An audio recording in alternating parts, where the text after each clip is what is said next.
Hello and welcome to Varsity Maine Live, presented by Central Maine Power. For the Portland Press Herald, I am Travis Lazarzik. Tonight we have a jam-packed spring sports state championship preview show for you. So it takes, the all-star team of sports reporters from around the state. So we are joined by guys from every corner. Tonight I'm with Steve Craig of the Portland Press Herald, Michael Hoffer from the Forecaster, Adam Robinson from the Sun Journal, and making his Varsity Maine Live debut from the Kennebec Journal and Morning Sentinel, Mike Mandel. Guys, thanks for being here. Good to be here. Happy to be here. Let's go. Mike Mandel, let's start with you. Let's just kind of go around and what did we maybe learn from the tournament so far? What's something that stood out for you? I think I think for the most part, it's been probably some of the upsets. I mean, I think we can all say Messalonski softball was not a team we expected to be here.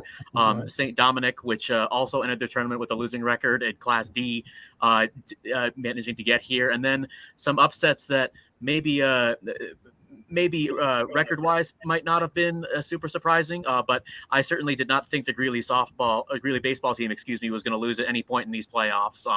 And of course, they're going to be watching from home as we get a good rematch of the Ellsworth versus Freeport 2019 baseball state championship games Saturday down at USM. So I think a decent amount of chalk, but also a decent amount of upsets. I think it's a pretty good mix. Adam, how about you? Yeah, I thought in my area there was a few upsets by the Edward Little baseball team, just going through their row of Oxford Hills and Mount Ararat, and then putting up a really good fight against Bangor, losing 1-0 to Colton Trish and the Rams. I thought they had a pretty good run as like a 7 seed or something. They were up and down all year. And I also learned or just confirmed that Lisbon baseball is really, really good in the Sun Journal area. Also, they're going to play in the Class C final on Saturday up in Bangor, and they're just really good from top to bottom. Really smart team, athletic team. So they've just been a really fun team to watch and follow this year. Okay. Michael Hoffer. Mike kind of alluded to it, but the Freeport baseball against Greeley, and I saw that the first time they played in the regular season, Greeley won 11-0. It was a mercy rule game. Freeport deliberately did not pitch Blaine Coburn. They didn't pitch him the second time they played either, which Greeley won 10-0, and it wound up being a masterful decision. For the second year in a row, they didn't show Coburn to Greeley in the regular season. And when it came down to it in the regional final, he was fantastic.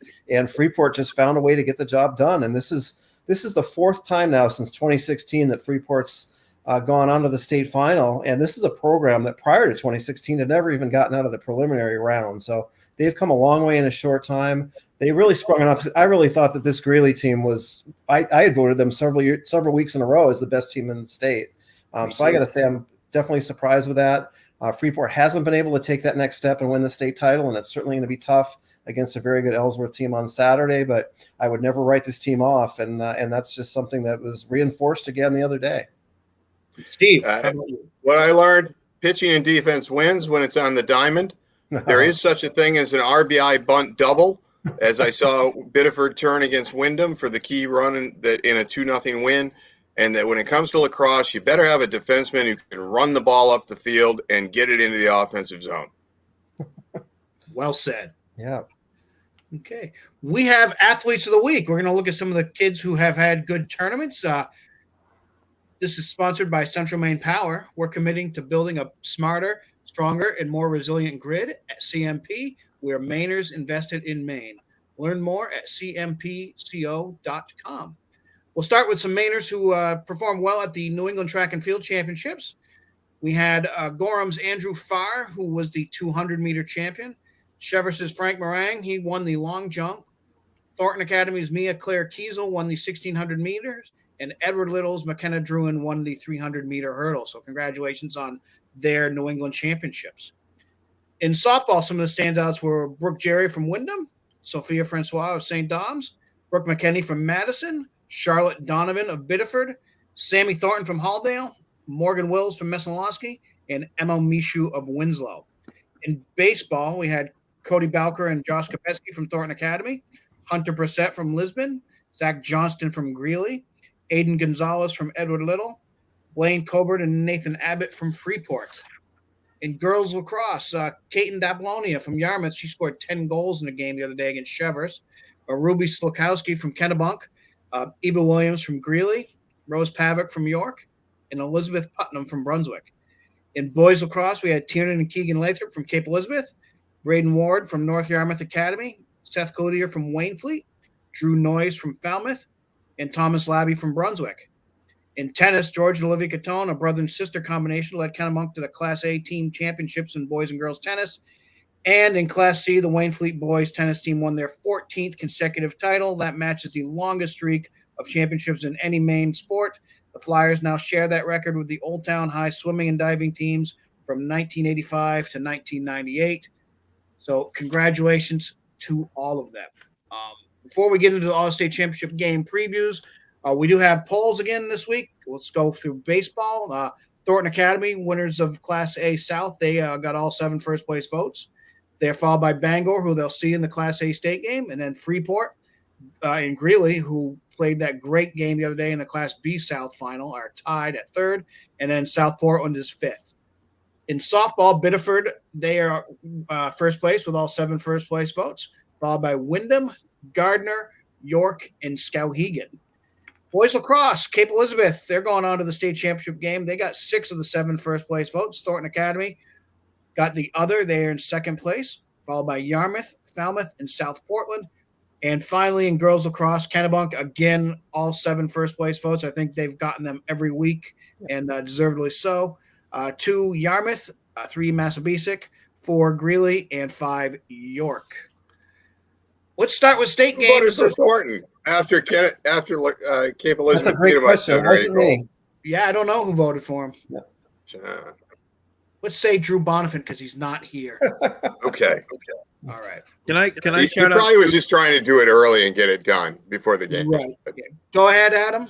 Can I shout out 2 of the track athletes because they had just incredible meets. Andrew Farr, if you go and look at his New England meet, he ran a 21.95 to win the 200, which is gross. He finished 2nd somehow in the 400 with a 48.27, and in the prelim in the 100 he ran a 10.93, which is just silly. Really, really fast. And then McKenna Druin won the 300 in 43.74, and she broke a pretty old Maine state record, and she's actually going to be competing in New Balance Nationals this weekend in the 300. And there's emerging elite and there's elite, and she's going to be in the elite group, so the top of the top in the nation in the 300 hurdles. So she's only a sophomore, right, Adam? Yeah, she's only a sophomore. She's really impressive. So I wanted to shout out those 2 at least because they were really, really great New England meets. Oh, definitely. And congratulations to all. So let's start with state games, guys. Friday is when this all gets underway. Tomorrow at Fitzpatrick Stadium with Class C boys and girls lacrosse. All the state lacrosse championships are going to be at Fitzpatrick Stadium. Michael Hoffer, the boys game's kind of a matchup of old rivals in Southern Maine, North Yarmouth Academy and Waynfleet. Tell us about each of them.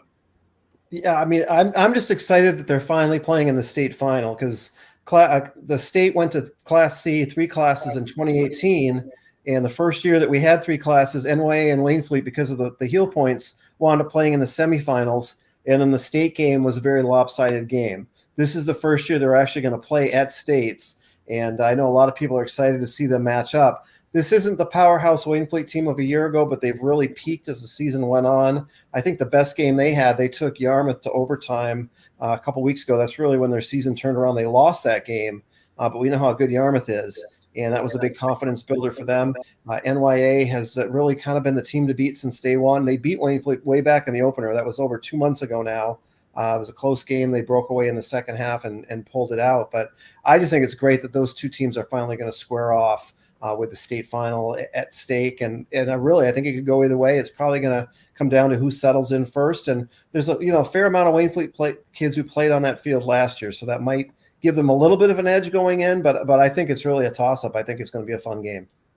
But Wainfleet's quite a bit younger, right, Michael? Yes, they are, and they lost their big goal scorers from last year, but they do have a lot of kids that not only played in the state game last year, but they have soccer and basketball players who have played in a lot of big games, championship type games too. So I feel like they'll be ready for that moment. And that boys game is going to be at 5 p.m. tomorrow. The C girls games at 7:30 p.m. at Fitzpatrick tomorrow. That's an NYA versus Wells. Steve, have you seen Wells? I'm trying to remember if you've covered them. I haven't seen either team, and I feel like I'm glitching here. But I think the story here is that Wells is in the state final game. Right. Credit North Yarmouth Academy. They haven't been there since 2010. Maggie Holt, Vi Tran, really good players. Great to see them make it. But this is only Wells' second winning season. And he started the program in 2004, playing in Class A, then in Class B. And interim coach Jody Lawler, formerly the coach at York, has come in because there was a maternity leave with the previous, the actual head coach. And they got a couple of kids that have great basketball experience. And, on paper, NYA is probably, I think, a heavy favorite. They beat Wells by 5 goals in the regular season. Wells also lost to Wainfleet by quite a large margin when Wainfleet was healthy, I think. Right, Michael? No, they actually lost them in a buzzer beater. They lost to Freeport pretty handily. But Wells, that was it, right. When they were shorthanded. Yep. And Freeport was the team that NYA beat in the semifinals. That's what I was thinking. But anyway, so, if Freeport and NYA were sort of considered the two best teams in C by the end of the year, Wells did lose to both of them by sizable margins. But, I think it's just great. I mean, this is what Class C is supposed to be doing, is giving opportunities to teams that haven't had that chance to compete for state titles or newer programs coming in to be able to be competitive. And that Wells has made it is a good thing. And my cat, definitely. Charlie, he said he was going to be on the show. There he is. He steals the show every time. Yeah. We can ask Charlie about this next game. Saturday's slate of lacrosse at Fitzy starts with the Class A boys game, Falmouth versus Cape Elizabeth. Steve or Michael, you guys have both seen these teams a few times this year. Tell us about how this game looks. I think. Go ahead, Michael. You've seen them more than I have. I was just going to say, I think Cape has become the team that we thought they were going to be from day one. And it took them a long time to get to that point this year. I mean, last year they had no equal whatsoever, with the exception of Berwick Academy, and they were a one-time, appearance in the MPA, and that you can't really count that. I mean, other than that, Cape dominated everyone. This year, I mean, they had some bumps in the road. They lost early to Yarmouth. I thought that would be their wake-up call. No, they lost that game at TA where they gave up the tying goal with a second left, and then they lost in overtime. But since then, they've really, really upped it. And last night, kind of in a microcosm of that first game, they jump out to a 6-1 lead over TA. The next thing you know, it's 8-6. TA almost cuts it to a one-goal game.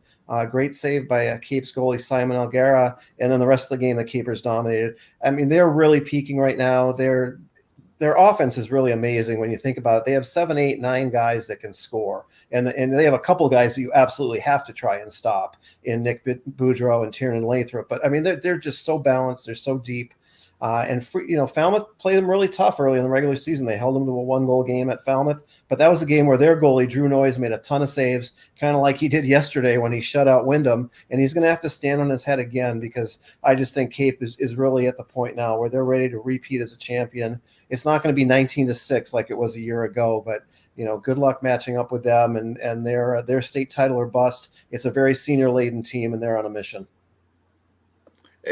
Michael pretty much summed it up. At one point he made Simon Alguera, it sounded like, well, you hate to say that a kid has struggled, but it does sound like he struggled a little bit. The former Yarmouth goalie, he won a state championship with Yarmouth last year, and it wasn't an immediate, I step in and I'm really good and fill a hole for Cape.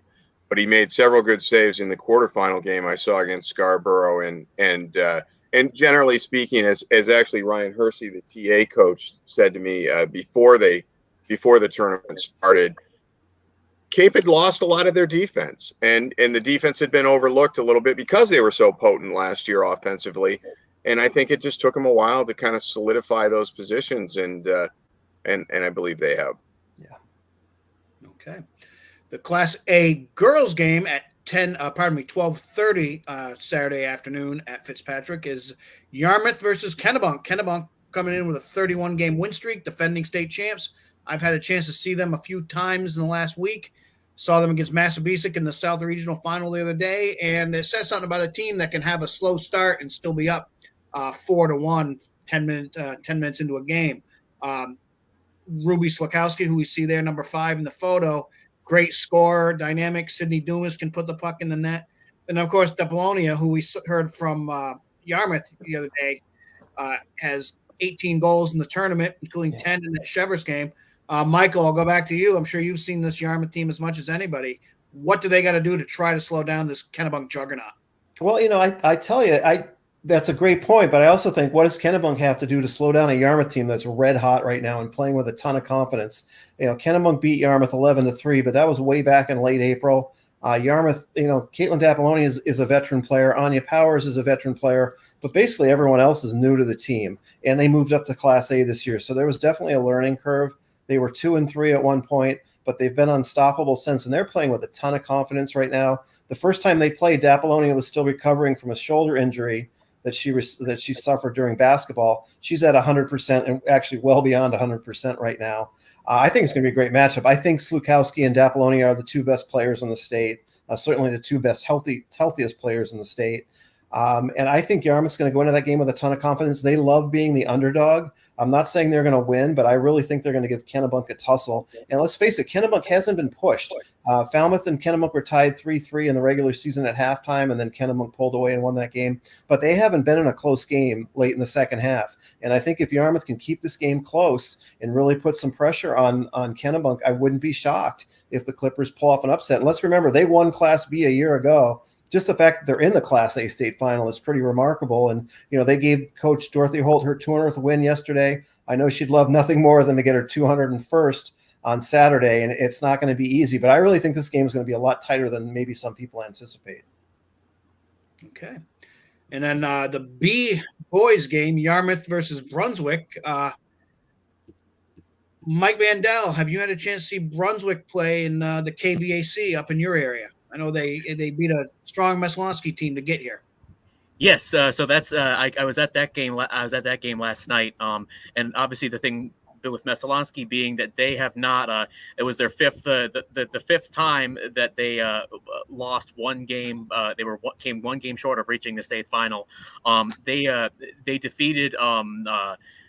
They defeated Brunswick in the regular season, but again, kind of like Michael said, that was a game that was in all the way back in April, and Brunswick's made a lot of changes. When I talked to Coach Miller last night, he pointed out how earlier in the year they might have been not necessarily laid back, but more reserved in their approach, and they've since, as he said in his quote to me, let the horses run, and it's made a big difference. They're fast. They're tough to stop on. They're tough to stop on those breakaways. And two really good goal scorers in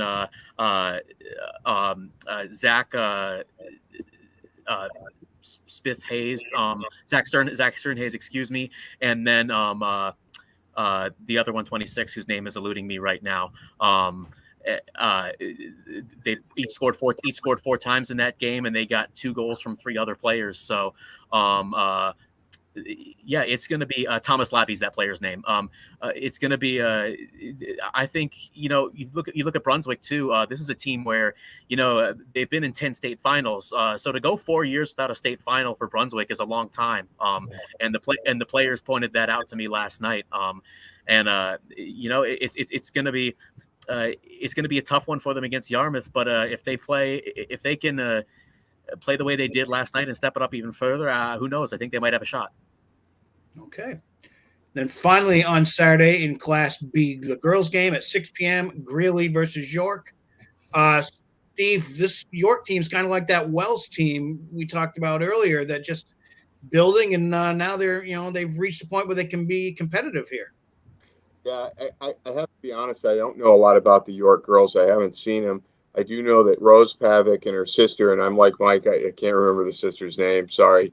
But they're both going to, I believe, play at UNH, which gives you a good indication. They're talented players. They're going to play Division I lacrosse. and they've really kind of rolled through almost everybody. So I saw Greeley once this year. I was very impressed with their overall skill. They did a great job on the ride, meaning the offensive players pressuring the goalie and the defenders after a missed shot or a turnover in the offensive zone. They're quite athletic. I really would be remiss to think, or I really don't know who's going to win this game. I really don't have enough knowledge about it. They split in the regular season, so I mean that tells you they're pretty close. York's been a great story, you're right, Steve. I mean, it's great to see teams come out of nowhere and make it to states, and that's one of the most. I always appreciate those first time stories or first time in a long time. So kudos to them. I just feel like really, I mean, they are really playing well right now. They lost their opener at York, and I think they've only lost one game since, and that was at home to Yarmouth, and no shame in that. They lost in the state game to Yarmouth last year. I know they're hungry to finally finish the job and win their first state title in the MPA era. It won't be easy, though. I think that's going to be another very interesting close game. Kind of interesting thing about this one, guys, is the first Class B girls lacrosse final since 2012 that doesn't have either Yarmouth or Cape Elizabeth. Yeah. Now that they're both up in Class A. Or Kennebunk, for that matter, because they were in it for a long time, too. So, yeah, definite changing of the guard, some new faces. It's a great thing. Definitely. Yeah, actually, sports editor Don Coulter and I were talking earlier about how, to bring it back to Jody Lawler, the Wells coach this year, she had some very good teams at York, but that was when she had to get through Cape, Yarmouth, Kennebunk, and they were a good quality team, but they weren't quite at that level. So it's kind of I haven't spoken with Jody, but I think it's kind of interesting that she gets there with a different team, and I got to imagine that some of the kids that she introduced to lacrosse through a youth program or that came to York lacrosse and got interested in the game are now playing for York. We have 4 softball state championship games on Saturday. Class D, Hodgdon versus Searsport. That'll be at 4 p.m. at the University of Southern Maine. Class C, Halldale versus Mananock. That'll be at 2 p.m. at Brewer High School. Michael, Halldale and Madison were kind of 1-2 in the MVC and Class C South all year and had a heck of a regional final. What can you tell us about this Halldale game? It's pretty much an identical team to the one they had last year that won the state championship, and they're back here again undefeated. You're right. Madison kind of took it to them Halldale, kind of took it to them in the regular season, winning 6-1. But then it took obviously took a walk-off 1-0 win to separate these two on Tuesday. It's been a heck of a run for them. I mean, we talk about those 3 sets of great sisters they have. They can really do everything. It's rare in the Class C ranks to have a team that's this good at not just hitting, but defense, pitching, just making all the right moves.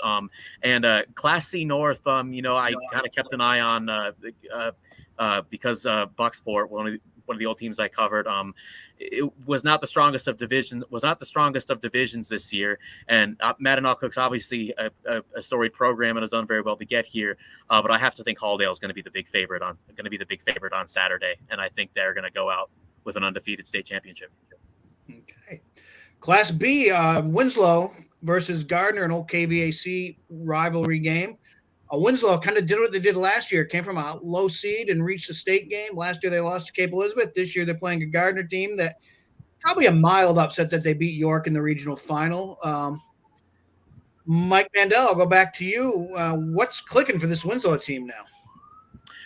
Well, I think they're just one of those teams that take this approach, and their coach told me as much, where we'll use this regular season to work out the kinks, and then we'll get to the postseason, and then let's go. And there have been Class B North was fairly competitive this year, but you have Nokomis, who had an outstanding season from Mia Coots, who is one of the best pitchers in the state. But when she ran into trouble, they just couldn't score enough runs. And Winslow was there to beat them. you had some upsets there, and then they were dealt a matchup with the Herman team on Tuesday night that was very favorable to them. It took them a little bit to get going. Neither team had a hit through the first 3 innings, but once they did, they really had the momentum and ran with it. And it'll be interesting to see against Biddeford, which has made a lot of against Gardiner, excuse me, which has made had to make a lot of defensive adjustments to get to this point, but is fresh off not their 2 most impressive victories of the season, beating a very good Poland team, and beating a York team that, you're right, I expected to come out of Class B South. Okay, and that game will be at 12:30 on Saturday at USM. Then Class A softball, Biddeford, we kind of all expected would be one of those teams that you could think of that would be here. Messalonski, not so much. They were 3-11 at one point in the regular season and just kind of trying to get through. That game will be at 2:00 Saturday afternoon at Coney High School. Steve, this Biddeford team got through a real tough Class A South, didn't they? They did. It was a very competitive league. And as the season sort of winnowed down, you did realize it was Biddeford Wyndham. They were the top 2 teams. Wyndham had not allowed a run in 13 games when they reached the regional final. Brooke Geary comes out, strikes out 8 of the first 9 batters, 9 up, 9 down. And then Charlotte Donovan, the junior pitcher, there she is. I mean, this is one fiery young athlete. She's got emotion to spare, and she hits a leadoff double in the 4th. And then, as I alluded to earlier, Lauren Perot, I'm sorry if I didn't get the first name right. She hit a perfectly placed bunt with a lot of pace on it. There was really nothing that the Wyndham players did wrong on this. The first base person was charging. It got by her. The second base from second, they were covering first just like they were supposed to. It goes into the outfield, and it's like it's a freaking RBI bunt double. It was crazy. But it really started with Charlotte Donovan leading off with a solid double to left center, and then they got the second run in as well, and then Donovan just slammed the door, basically. They want this very badly. They were there in the state final last year. They lost to Skowhegan. No crime, no shame in that, but as Mike Fecto, the coach, told me afterwards, it's tough to win an A South once, and to do it 2 years in a row is pretty impressive. But I think this Biddeford team really wants it. But Messalonski's like a wild card. They're playing with house money at this point, right? And I have not seen him play, but from what I was, I talked to both the Wyndham and the Biddeford people afterwards, like, what do you know about Messalonski? And the word is that Messalonski's pitcher, last name of Wills, I believe. Is that right, guys? Yes. Basically discovered that her rise ball is pretty darn good, and she's been riding that. I know in the game story I read, she also noted that her off speed was working in the regional final against Skowhegan. But a lot of it comes down to pitching, right? In softball, if she's on a hot streak, it could be tough. But Biddeford has at least 5 really good hitters at the top of the lineup, and they play good defense, and Donovan is an intense competitor. Okay. Finally, we have baseball championships. Class D, Machias versus St. Dom's at 1:00 on Saturday at USM. Adam, I'm sure you've been sitting here while we've talked lacrosse and softball, wondering about how the Celtics are going to do tonight. Tell me about this St. Dom's team. Well, we can take as long as you guys want, because I'd rather be doing this. This St. Dom's team, I mean, it's kind of a crazy team. They've won 4 in a row to get here, and I guess you got to just put your wins when they count, right? They've only given up 2 runs in that winning streak. They won 1-0 over Searsport in the regional finals, and that got them to 8-9 on the season, I believe. And so they just do the little things. I mean, the run they scored against Searsport was a bases loaded grounder to, I think, shortstop, and it just scored the run. They did what they had to do. Nate Fournier covered that game, and he also has a story out tonight. It's going to be in tomorrow's Sun Journal about Timothy Willett and Ashton Hammond. They're 2 pitchers that St. Dom's has been kind of riding this year. And Ashton Hammond had 8 strikeouts, got out of a jam in the 6th inning against Searsport, and they've just been doing it. I mean, I think Timothy Willett was the one that scored the game-winning run or the only run in the regional final. And so it's those guys. It's doing the little things, and they're putting the wins when they need to.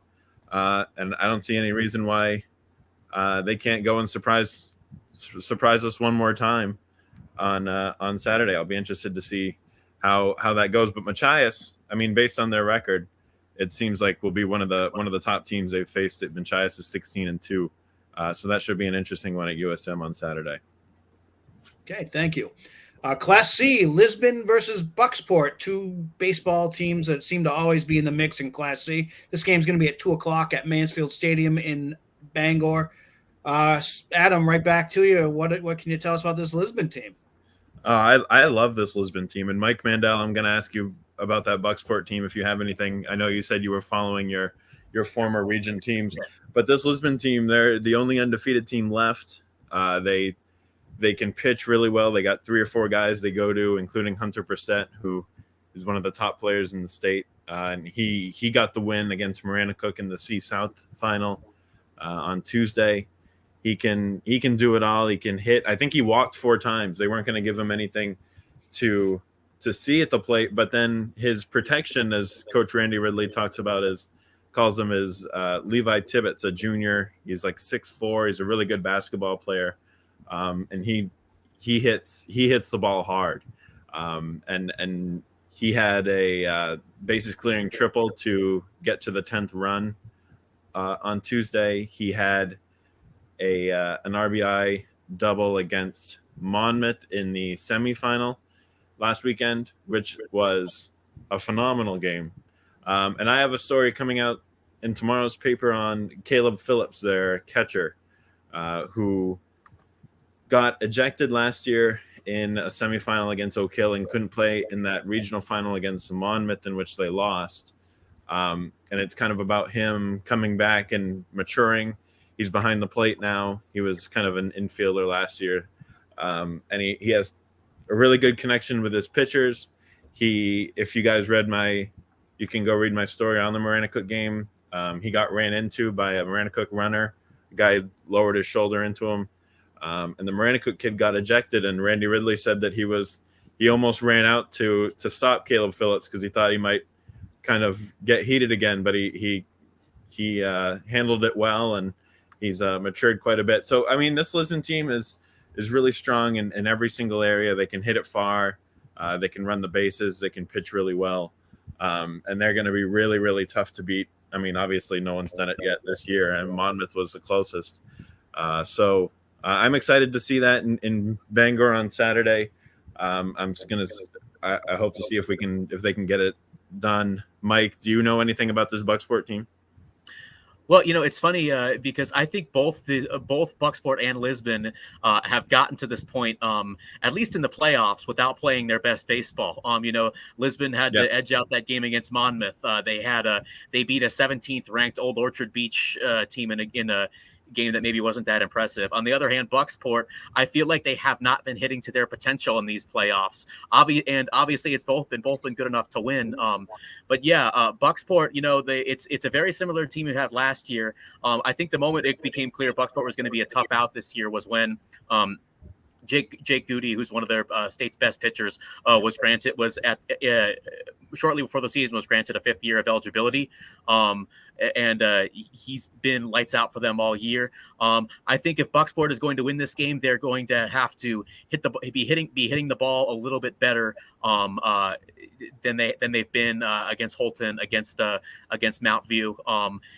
Something they're certainly capable of, but I would say Lisbon has the edge.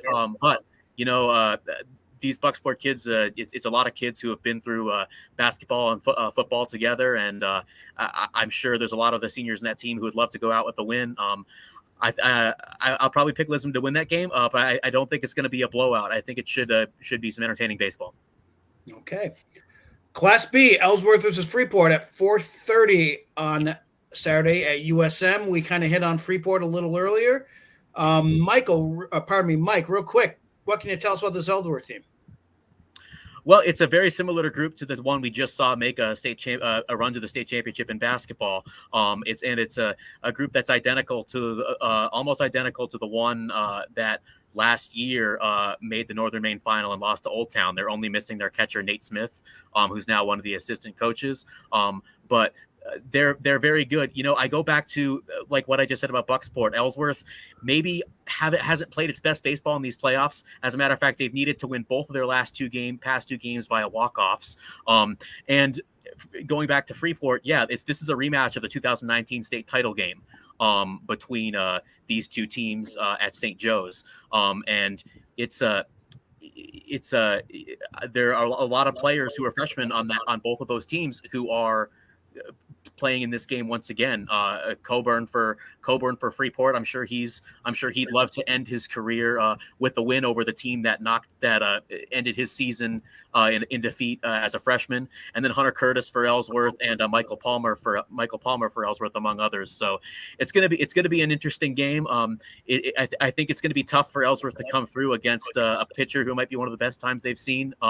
But never ever count out a team coached by Dan Curtis. They've been the premier baseball program in Maine for the past 5 years for a reason. Okay. Finally, Class A, Thornton Academy versus Bangor at 2 p.m. in Morton Field in Augusta. Bangor seems like they're here every year. I think they've been to 7 of the last 8 Class A state finals. Thornton, I don't think has ever been here, have they, Steve Craig? Not in an MPA sanctioned thing, according to tournament. According to Gary Stevens, they did win some Telegram League titles, which, they kind of count as a state championship, but it really wasn't official. Big thing here, I think, is that Thornton has both of their top starting pitchers available to go. Cody Bowker only needed 91 pitches to beat South Portland in the regional final. He's had his 3 days of rest. He can throw he can throw 110 plus pitches. And then Josh Kopetsky, a very, very good left-hander, is also available. He won the regional semifinal game. On the other hand, Colton Trish, like Bowker, a finalist for the John Winken Award, he threw 106 pitches to beat Edward Little. He is not available. And I don't know a lot about Bangor at this point, but in their regional semifinal, they needed 3 pitchers, and they ended up calling on a senior named Jonah Baude, Baude, who had thrown less than 10 innings in the entire season to finish that game for them. So, and Thornton just can hit the ball up and down the lineup. Bangor is very experienced as well. They've got some good players, whether it's, Trish is a very much a threat at the plate. Looks like Luke Messbrenner, the first baseman, is a threat. Keegan Sear, another senior. They have something like 12 seniors on their 16-player roster. And interestingly, even though what you said is true, that this is their 7th appearance in the 7th regional final in the last 9 years, this team has not won these kids on Bangor have not won a state title. They lost, if I got this right, in 2019. They didn't make the state final. That was the year Oxford Hills did, and Scarborough won. 2020, no year at all, obviously. Last year, they lost to South Portland. So for all the success, this group of 12 seniors hasn't tasted that victory. Maybe that's a motivator for them, but I really think this is Thornton's year. And the fact that Bowker can go, he is just tough. He is a tough competitor. The team leads off that. They've gotten contributions up and down their lineup. I guess really the only question is whether, do they, like South Portland did in the regional final, do they get to this game and make a bunch of bad errors? That would, because South Portland lost any chance of being able to beat Thornton by their poor defensive play in the regional final. Okay. Thank you very much. That's going to do it for us here at Varsity Maine Live this week. If you get out to a state championship game this weekend, enjoy it. Be sure to check out varsitymaine.com for all the high school sports coverage you'll ever need in Maine. For Mike, for Adam, for Michael, and for Steve, I'm Travis. And Charlie. Making one last appearance. Thanks for joining us this week on Varsity Maine Live.